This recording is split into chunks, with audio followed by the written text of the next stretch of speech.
अभी शुरू करते हैं हमारा लेक्चर 6 केमिकल बॉन्डिंग का पार्ट 1 तक हमने क्या क्या कर लिया था। हाइब्रिडाइजेशन क्या होता है, क्यों होता है, कैसे होता है, और उसके कुछ इम्पोर्टेंट पॉइंट्स हमने देख लिए थे। यहाँ तक हो गया था ना।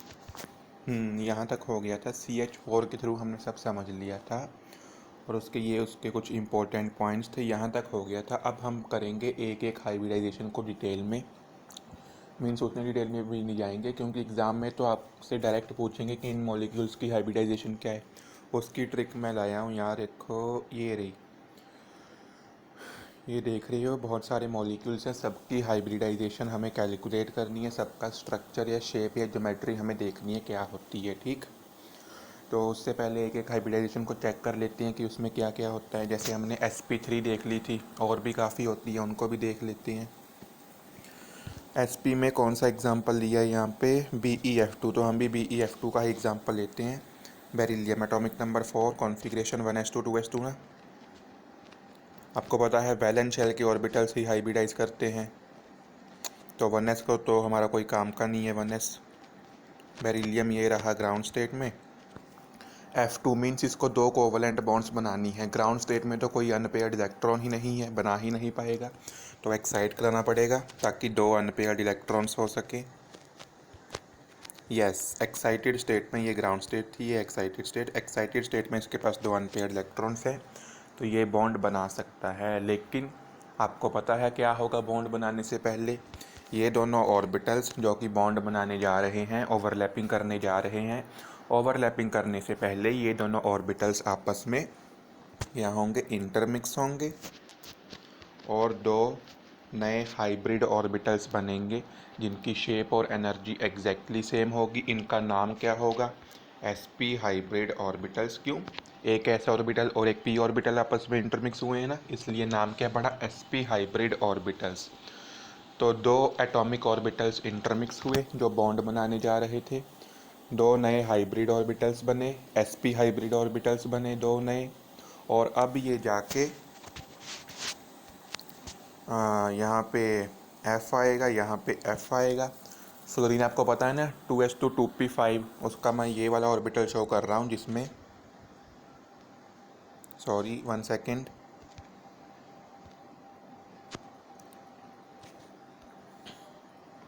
हाँ, तो ये तो थे वही बेरिलियम के दो हाइब्रिड ऑर्बिटल्स जिसमें एक एक अनपेयर्ड इलेक्ट्रॉन प्रेजेंट है। और ये फ्लोरीन का वो 2p5 में जो एक अनपेयर हाफ फील्ड ऑर्बिटल होगा ना, वही बॉन्ड बनाएगा ताकि ऑक्टेट पूरा हो सके।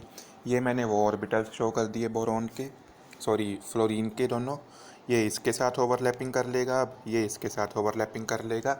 इस तरह से हमारा BeF2 मॉलिक्यूल बनेगा। कैसे, ये बेरिलियम, ये उसके दो हाइब्रिड ऑर्बिटल्स, जगह कम पड़ गई, एक सेकेंड,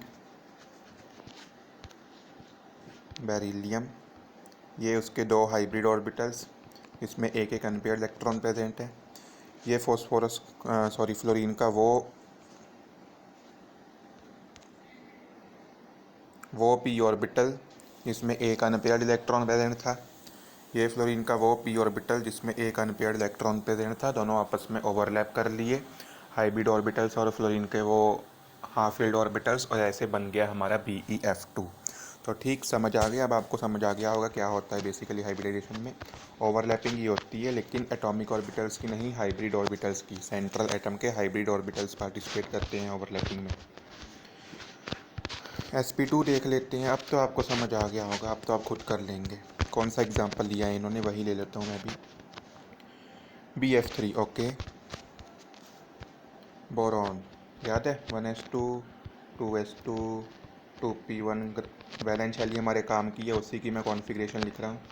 पहले ग्राउंड स्टेट में सिर्फ एक अनपेयर्ड इलेक्ट्रॉन है। BF3 में तो तीन कोवलेंट बॉन्ड्स बनेंगी, तो तीन अनपेयर्ड इलेक्ट्रॉन चाहिए, तो एक्साइट करा दो। ES means excited state, GS means ground state, मैं शॉर्ट फॉर्म में लिख रहा हूँ। ठीक, जी हाँ, अब इसके पास तीन अनपेयर्ड इलेक्ट्रॉन्स हैं। अब ये कोवलेंट बॉन्ड्स बना सकता है तीन तीन, लेकिन बॉन्ड बनाने से पहले आपको पता है ये तीनों ऑर्बिटल्स आपस में इंटरमिक्स होंगे, तो तीन ही नए हाइब्रिड ऑर्बिटल्स बनेंगे of same shape and energy, और इनका नाम क्या होगा, sp2 हाइब्रिड ऑर्बिटल्स। ये भी sp2 हाइब्रिड ऑर्बिटल, ये भी sp2 हाइब्रिड ऑर्बिटल, ये भी sp2 हाइब्रिड ऑर्बिटल। क्यों? एक s और दो p ऑर्बिटल्स आपस में इंटरमिक्स हुए ना, तो sp2 हाइब्रिड ऑर्बिटल्स इनका नाम पड़ा। और अब वही 3 फ्लोरीन एटम्स आएंगे, उनका वो टी 2p वाला ऑर्बिटल जो कि हाफ फिल्ड है, जिसमें एक अनपेयर्ड इलेक्ट्रॉन है, उनके साथ ये ओवरलैप कर जाएंगे और हमारा बन जाएगा BF3। आगे समझ? मैं बना के भी दिखाऊं?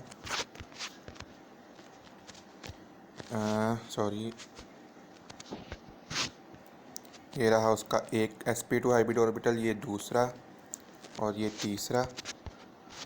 मैंने ऐसे ही क्यों किया मैं बताऊंगा, शेप कैसी होती है sp हाइब्रिड ऑर्बिटल की, sp2 की, sp3 की, ठीक।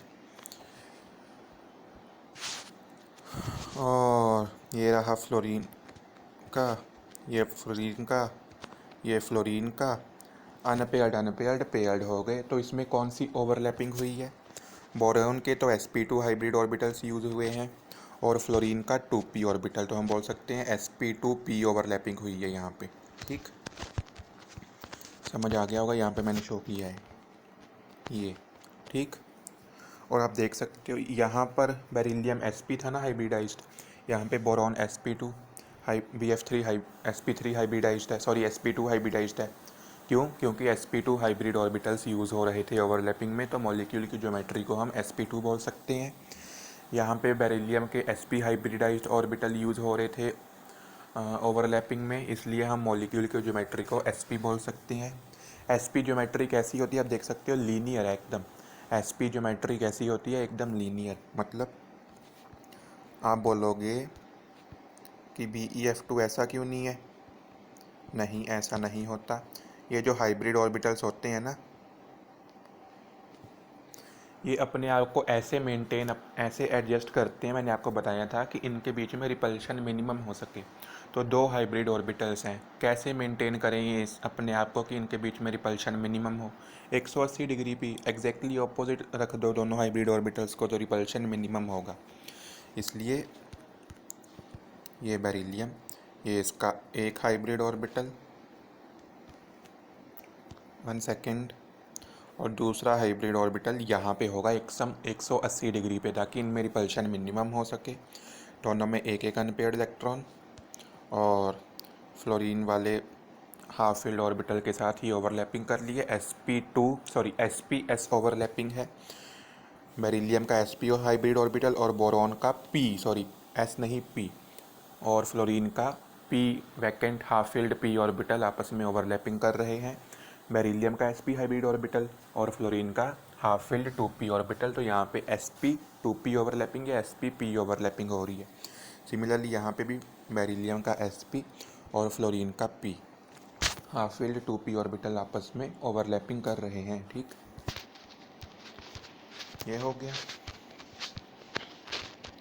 और जैसे BF3 में 3 हाइब्रिड ऑर्बिटल्स थे, तो अपने आप को कैसे मेंटेन करें कि उनके बीच में रिपल्शन मिनिमम हो? 120 पे रख दो उनको, 120 120 120, टोटल 360 हो जाएगा, और इनके बीच में रिपल्शन भी मिनिमम हो जाएगा। तो ये जो बॉन्ड एंगल्स होते हैं 120 होते हैं BF3 या फिर sp2 हाइब्रिडाइज्ड में, ऐसे केसेस में, ठीक। आगे चलें। sp3 में मैंने आपको कार्बन का समझा ही दिया था। वही कार्बन ग्राउंड स्टेट में 2 अनपेयर्ड इलेक्ट्रॉन्स थे, तो 4 कोवलेंट बॉन्ड बना ही नहीं सकता था। एक्साइट कराया, 2s में 1, 2p में 3 अनपेयर्ड इलेक्ट्रॉन्स, टोटल 4 हो गए। अब ये 2s और 2p के तीनों ऑर्बिटल्स आपस में इंटरमिक्स होंगे, 4 हाइब्रिड ऑर्बिटल्स बनते थे, वही sp3 sp3 sp3 sp3 hybrid orbitals. और अब वो h के साथ ओवरलैपिंग करते थे। sp3 1s ओवरलैपिंग होती थी हर केस में। सभी बॉन्ड्स की bond strength, bond length, bond energy सब सेम होता था। sp3 1s ओवरलैपिंग होती थी, और क्योंकि sp3 orbital hybrid orbitals involve हैं ओवरलैपिंग में, इसलिए मॉलिक्यूल की ज्योमेट्री sp3। और बस इतना ही, ठीक है। आगे चलते हैं। इनकी स्ट्रक्चर्स जो है ना, अगर आपको नहीं भी समझ आया, वैसे तो समझ आ गया होगा कि हाइब्रिड ऑर्बिटल्स वहाँ मेंटेन रखेंगे एक दूसरे को जहाँ पे उनके बीच में रिपल्शन मिनिमम हो सके। इसलिए 2 हाइब्रिड ऑर्बिटल्स हैं तो 180 पे रख दो।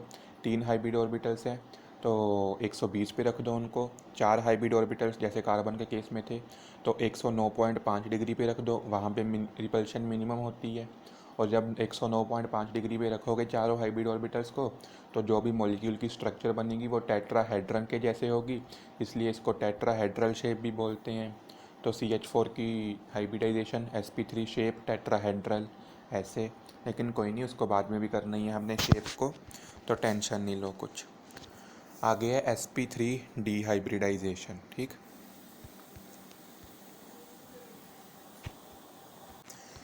इसमें क्या होगा आपको पता चल ही रहा होगा देख के कि एक s ऑर्बिटल, 3 p ऑर्बिटल्स और एक d ऑर्बिटल आपस में इंटरमिक्स होंगे सेम एटम के, और 5 नए हाइब्रिड ऑर्बिटल्स बनेंगे। उनका नाम क्या होगा? sp3d hybrid orbitals. जैसे sp हाइब्रिडाइजेशन में क्या हो रहा था, एक s ऑर्बिटल और एक p ऑर्बिटल आपस में इंटरमिक्स हो रहे थे और 2 नए हाइब्रिड ऑर्बिटल्स बन रहे थे sp हाइब्रिड ऑर्बिटल्स। sp2 में एक s और 2 p ऑर्बिटल्स आपस में इंटरमिक्स हो रहे थे, 3 नए हाइब्रिड ऑर्बिटल्स बन रहे थे sp2 हाइब्रिड ऑर्बिटल्स। sp3 में एक s और 3 p ऑर्बिटल्स आपस में इंटरमिक्स हो रहे थे, 4 नए हाइब्रिड ऑर्बिटल्स बन रहे थे sp3 हाइब्रिड ऑर्बिटल्स। sp3d में क्या होगा, एक s 3 p और एक d ऑर्बिटल आपस में इंटरमिक्स होंगे सेम एटम के ऑब्वियसली, 5 नए हाइब्रिड ऑर्बिटल्स बनेंगे, क्योंकि जितने एटॉमिक ऑर्बिटल्स इंटरमिक्स होते हैं उतने ही हाइब्रिड ऑर्बिटल्स बनते हैं। उनका नाम क्या होगा? sp3d hybrid orbitals. और मॉलिक्यूल की शेप को हम क्या बोलेंगे? मॉलिक्यूल की हाइब्रिडाइजेशन को भी हम क्या बोलेंगे? sp3d। क्यों? sp3d हाइब्रिड ऑर्बिटल्स इन्वॉल्व होंगे ओवरलैपिंग में, इसलिए। ठीक, चलें फिर कौन सा एग्जांपल लिया है इन्होंने देखा। pf5। ओके, pf5 में फॉस्फोरस सेंट्रल एटम है, 1s2 2s2 2p6 3s2 3p3। तो मैं सिर्फ वैलेंस शेल की लिख रहा हूँ क्योंकि वही हमारे काम की है। ठीक, और 3d भी लिख लो, 0 है। तो इसकी बनाओ ग्राउंड स्टेट। हमें 5 अनपेयर्ड इलेक्ट्रॉन्स चाहिए। क्यों? pf5 बनाना है तो 5 को कोवैलेंट बॉन्ड बनानी है, मीन्स 5 अनपेयर्ड इलेक्ट्रॉन्स चाहिए। ग्राउंड स्टेट में तो 3 ही है, तो एक्साइट कराना पड़ेगा। इसको करा दो यहाँ पे एक्साइट।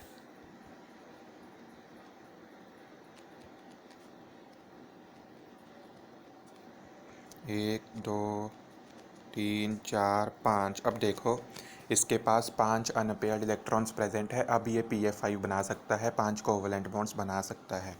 लेकिन ओवरलैपिंग होने से पहले आपको पता है क्या होगा, जो जो बॉन्ड बनाने जा रहे हैं ऑर्बिटल्स वो आपस में इंटरमिक्स होंगे। तो ये 5 ऑर्बिटल्स, एक s 3 p और एक d ऑर्बिटल आपस में इंटरमिक्स होंगे। टोटल 6 ऑर्बिटल्स इंटरमिक्स हो रहे हैं, तो 6 ही हाइब्रिड ऑर्बिटल्स बनेंगे। नहीं, 5 ऑर्बिटल्स इंटरमिक्स हो रही हैं ना, तो 5 हाइब्रिड ऑर्बिटल्स बनेंगे। 1 2 3 4 5, सब में एक एक अनपेयर्ड इलेक्ट्रॉन प्रेजेंट है।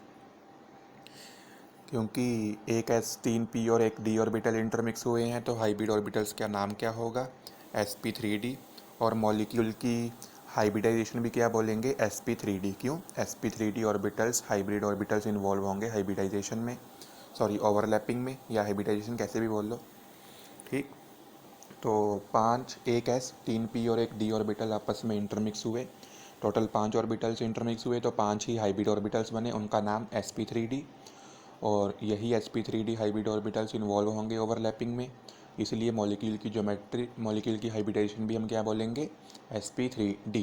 ओके, अब वही फ्लोरीन के वही 2p हाफ फील्ड ऑर्बिटल्स, जो हाफ फील्ड होगा ऑर्बिटल वो आएगा और ओवरलैपिंग कर लेगा इन हाइब्रिड ऑर्बिटल्स के साथ, ताकि उनका ऑक्टेट पूरा हो सके। तो ये थी इसकी हाइब्रिडाइजेशन का केस, समझ आ गया।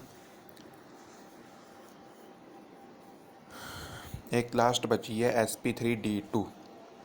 ये भी कर ले। कौन सा एग्जांपल लिया है? SF6। अब तो आप खुद भी कर सकते हो, अब मैं क्या ही बताऊँ। सल्फर है central atom, 1s2 2s2 2p6 3s2 3p4। Valence shell का लिखो बस, 3s2 3p4 3d 0। डी भी होता है ना थर्ड पीरियड वालों के पास। तो ग्राउंड स्टेट लिख लो पहले। ये है हमारी ग्राउंड स्टेट, GS लिखा है ground state. 3s2 3p, sorry ये चौथा इलेक्ट्रॉन थोड़ा दिख नहीं रहा होगा, वहाँ पे है। ठीक, ग्राउंड स्टेट में तो 3 ही अनपेयर्ड इलेक्ट्रॉन है। SF6 में तो 6 अनपेयर्ड इलेक्ट्रॉन चाहिए ताकि 6 कोवलेंट बॉन्ड बना सके। तो फर्स्ट एक्साइटेड स्टेट लिख के देखते हैं, इसको एक्साइट करा दो।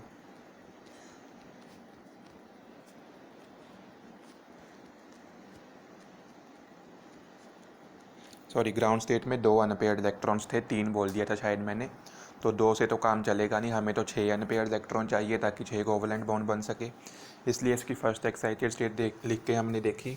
अभी भी इसके पास 4 ही अनपेयर्ड इलेक्ट्रॉन्स हैं, 6 नहीं हैं, काम नहीं चलेगा। इसको भी एक्साइट करा दो, सेकंड एक्साइटेड स्टेट लिखो इसकी।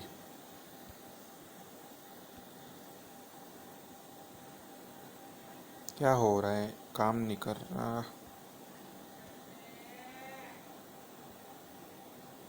ये चल क्यों नहीं रहा पेन यार। ES2 लिख रहा हूँ, ठीक, उधर पेन ही नहीं चल रहा, पता नहीं क्यों।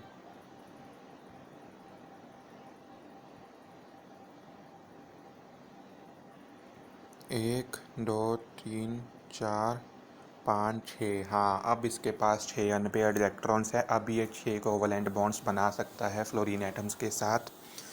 लेकिन ओवरलैपिंग होने से पहले आपको पता है क्या होगा, ये 6 ऑर्बिटल्स सेंट्रल एटम के जो कि ओवरलैपिंग में पार्टिसिपेट करेंगे, जो कि बॉन्ड बनाएंगे। तो बॉन्ड बनाने से पहले ये आपस में इंटरमिक्स होंगे और 6 ही नए हाइब्रिड ऑर्बिटल्स बनेंगे जिनकी शेप और एनर्जी एग्जैक्टली सेम होगी। और इनका नाम क्या होगा, क्योंकि एक S 3P और 2D ऑर्बिटल्स आपस में इंटरमिक्स हुए हैं, तो इनका नाम sp3d2 हाइब्रिड ऑर्बिटल्स, सबका नाम sp3d2 हाइब्रिड ऑर्बिटल्स हैं। ओके। और क्योंकि sp3d2 हाइब्रिड ऑर्बिटल्स इन्वॉल्व होंगे ओवरलैपिंग में, इसलिए मॉलिक्यूल की हम हाइब्रिडाइजेशन क्या बोलेंगे, sp3d2। ओके। अब वही 6 फ्लोरीन एटम्स आएंगे। अबे हैंग कर गया फ़ोन।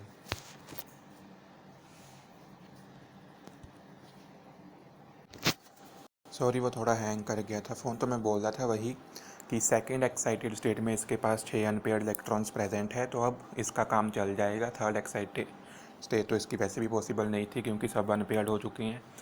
तो 6 अनपेयर्ड इलेक्ट्रॉन्स प्रेजेंट है, तो यही 6 ऑर्बिटल्स आपस में इंटरमिक्स होंगे पहले तो, और 6 नए हाइब्रिड ऑर्बिटल्स बनेंगे, उनका नाम sp3d2। क्यों, एक S 3P और 2D ऑर्बिटल्स आपस में इंटरमिक्स हुए हैं, तो हाइब्रिड ऑर्बिटल्स का नाम sp3d2 हाइब्रिड ऑर्बिटल्स होगा।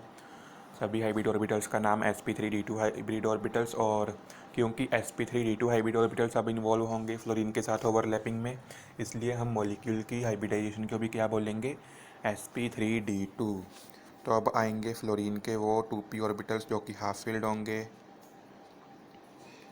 इनमें एक अनपेयर्ड इलेक्ट्रॉन होगा जिस विद ऑपोजिट स्पिन, और अब इनमें ओवरलैपिंग हो जाएगी और इस तरह से हमारा SF6 मॉलिक्यूल बन के तैयार हो जाएगा। ठीक, आ गया होगा समझ हर टाइप की हाइब्रिडाइजेशन। ओके, एक और होती है sp3d3, वो इतनी इंपॉर्टेंट नहीं होती, उसको आप छोड़ सकते हो। एग्जांपल्स मैं इसके करा दूंगा ट्रिक के थ्रू, लेकिन ऐसे आप छोड़ सकते हो उसको। ठीक,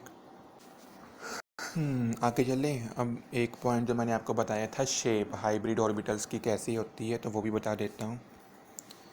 जब एक s ऑर्बिटल और एक p ऑर्बिटल आपस में इंटरमिक्स होंगे तो 2 sp हाइब्रिड ऑर्बिटल्स बनेंगे ना, उनकी शेप कुछ ऐसी होती है, ऐसी आपको ध्यान रखनी पड़ेगी, ऐसी। ठीक, एक s और 2 p ऑर्बिटल्स आपस में इंटरमिक्स करेंगे तो उनकी शेप कुछ ऐसी होती है।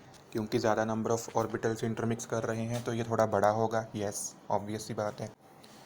एक s और 3 p ऑर्बिटल्स आपस में इंटरमिक्स कर रहे हैं तो sp3 हाइब्रिड ऑर्बिटल्स बनेंगे, उनकी शेप कुछ ऐसी होगी और बड़ा होगा क्योंकि ज़्यादा नंबर ऑफ ऑर्बिटल्स आपस में इंटरमिक्स हो रहे हैं।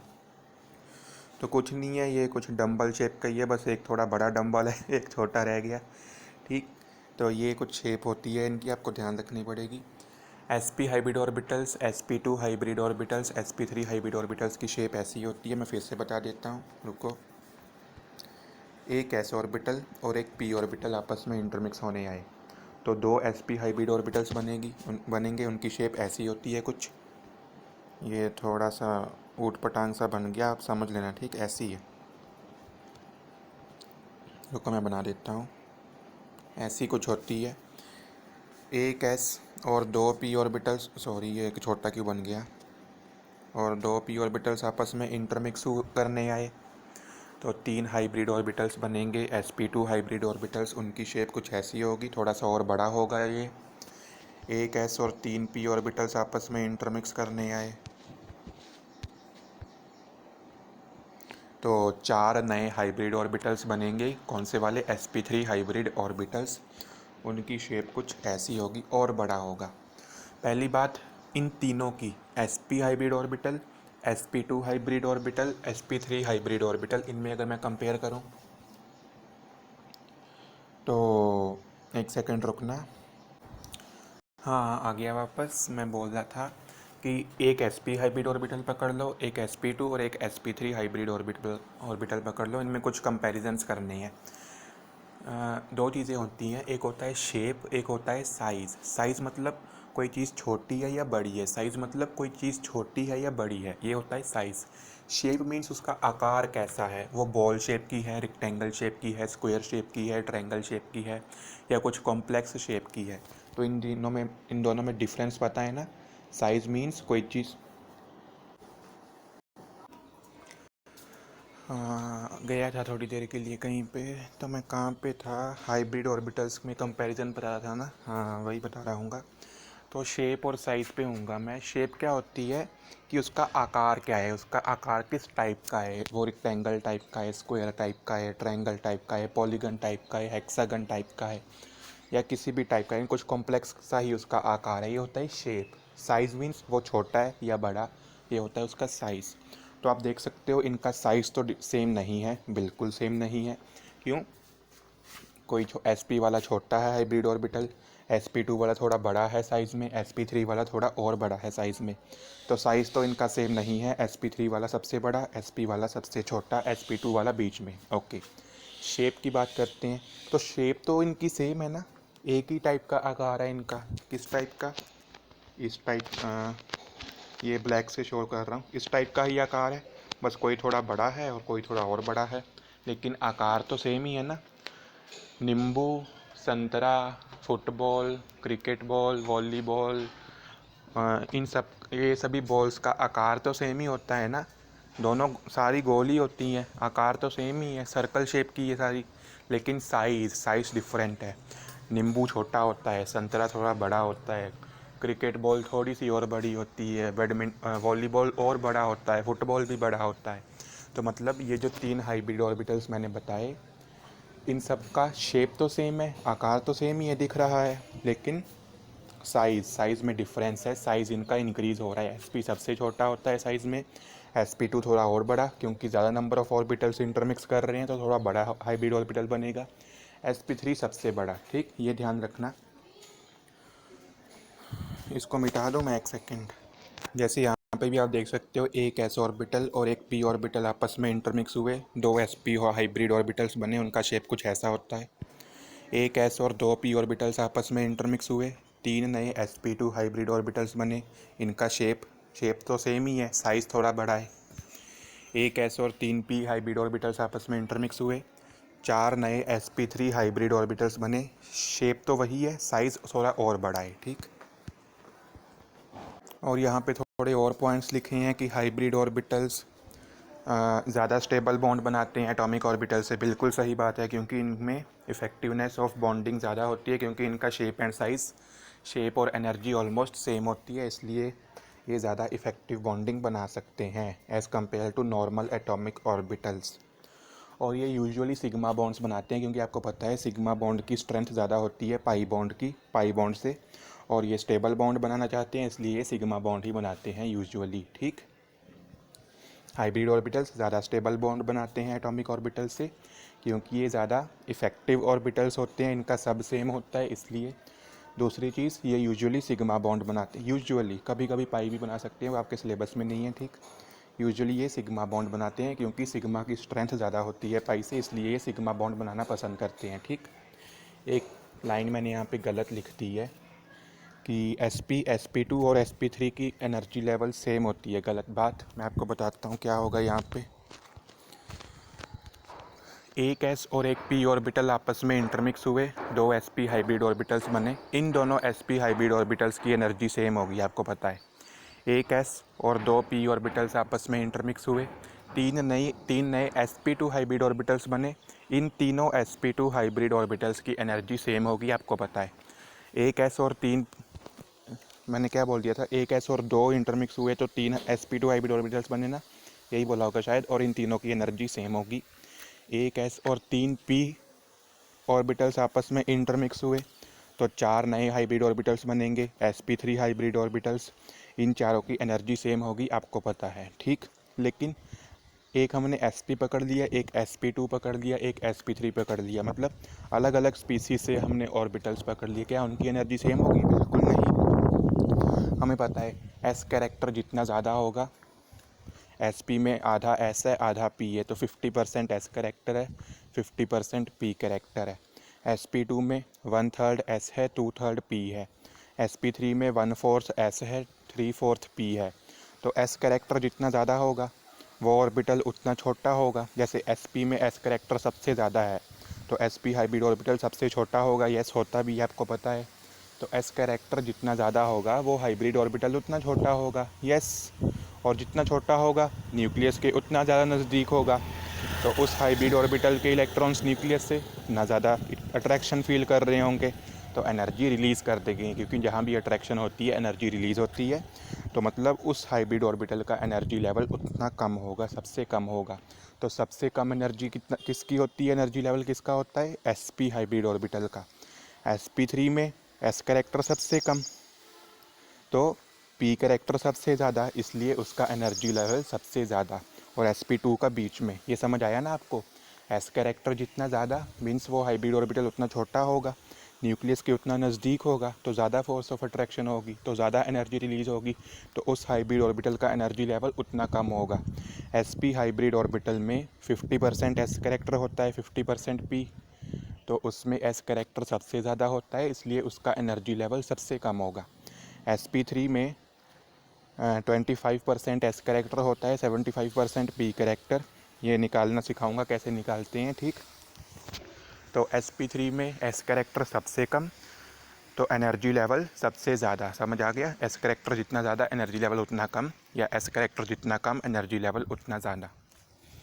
आगे देखें, आगे है और sp2 बीच में आएगा, आपको पता ही है। अगर मैं इन हाइब्रिड ऑर्बिटल्स की बात ना करूं, अगर मैं इन जनरल एक s ऑर्बिटल पकड़ लिया, एक p, एक d और एक f, इनमें बात करो किसका एनर्जी लेवल ज़्यादा होगा, तो आपको पता है कि s ऑर्बिटल न्यूक्लियस से सबसे नज़दीक होगा, तो सबसे ज़्यादा फोर्स ऑफ अट्रैक्शन फील कर रहा होगा s ऑर्बिटल का इलेक्ट्रॉन, तो सबसे ज़्यादा एनर्जी रिलीज़ होगी। तो s ऑर्बिटल का एनर्जी लेवल सबसे कम होता है और पी डी एफ का बढ़ते चले जाता है, क्योंकि वो न्यूक्लियस से दूर होते जाते हैं। तो कम फोर्स ऑफ अट्रैक्शन होगी, कम एनर्जी रिलीज़ होगी, तो एनर्जी लेवल ज़्यादा ही होगा ऑब्वियसली। जैसे एफ़ का सबसे ज़्यादा होगा क्योंकि वो न्यूक्लियस से सबसे दूर होगा, तो सबसे कम फोर्स ऑफ अट्रैक्शन होगी, सबसे कम एनर्जी रिलीज़ होगी, तो उसका एनर्जी लेवल ऑब्वियस ही बात है सबसे हाई होगा, ठीक। तो मैं कहाँ पे था? sp sp2 और sp3, ये मैं लाइन ऐड कर दूंगा, ठीक। तो ये एनर्जी लेवल वाली बोली यहाँ पे मैंने गलत लिख दिया है गलती से। sp sp2 और sp3 का शेप, हाइब्रिड ऑर्बिटल्स का शेप सेम होता है, साइज़ सेम नहीं होता। sp3 सबसे बड़ा, उससे छोटा sp2, सबसे छोटा sp hybrid orbital. Energy level same नहीं होता। एस कैरेक्टर जितना कम वो हाइब्रिड ऑर्बिटल उतना छोटा, एस कैरेक्टर जितना ज़्यादा, सॉरी, एस छोटा होता है ना, एस ऑर्बिटल छोटा सा होता है, तो एस कैरेक्टर जितना ज़्यादा वो हाइब्रिड ऑर्बिटल सबसे उतना छोटा होगा, मींस न्यूक्लियस के उतना नज़दीक होगा, मींस उतनी ज़्यादा फोर्स ऑफ अट्रैक्शन फील कर रहा होगा उसका इलेक्ट्रॉन न्यूक्लियस से, तो उतनी ज़्यादा एनर्जी रिलीज़ होगी, क्योंकि जहाँ जहाँ फोर्स ऑफ अट्रैक्शन होती है एनर्जी रिलीज़ होती है। केमिकल बॉन्डिंग के फर्स्ट लेक्चर में ही बताया था। तो ज़्यादा एनर्जी रिलीज़ कर देगा तो खुद का एनर्जी लेवल उतना कम होगा, मींस sp में s कैरेक्टर सबसे ज़्यादा तो उसका एनर्जी लेवल सबसे कम, sp3 में s कैरेक्टर सबसे कम तो उसका एनर्जी लेवल सबसे ज़्यादा, और sp2 का बीच में, ठीक। s p d f orbital की बात करें तो s ऑर्बिटल न्यूक्लियस से सबसे नज़दीक, तो सबसे ज़्यादा फोर्स ऑफ अट्रैक्शन होगी, तो सबसे ज़्यादा एनर्जी रिलीज़ होगी, इसलिए उसका एनर्जी लेवल सबसे कम होता है। एफ न्यूक्लियस से सबसे दूर तो सबसे कम फोर्स ऑफ अट्रैक्शन, सबसे कम एनर्जी रिलीज होगी, तो इसका एनर्जी लेवल सबसे ज़्यादा होता है। पी और डी में भी डी ज़्यादा दूर तो कम फोर्स ऑफ अट्रैक्शन, तो कम एनर्जी रिलीज होगी, तो डी का एनर्जी लेवल ज़्यादा होता है। मींस एस से एफ जाएंगे, एनर्जी लेवल इंक्रीज़ होता जाता है। ठीक, इतना ही बताना था। आगे का हम करेंगे पार्ट 3 में। अभी मेरे को जाना पड़ेगा खाना खाने। ठीक, पार्ट 3 में करेंगे इसके आगे का। ठीक, टाटा।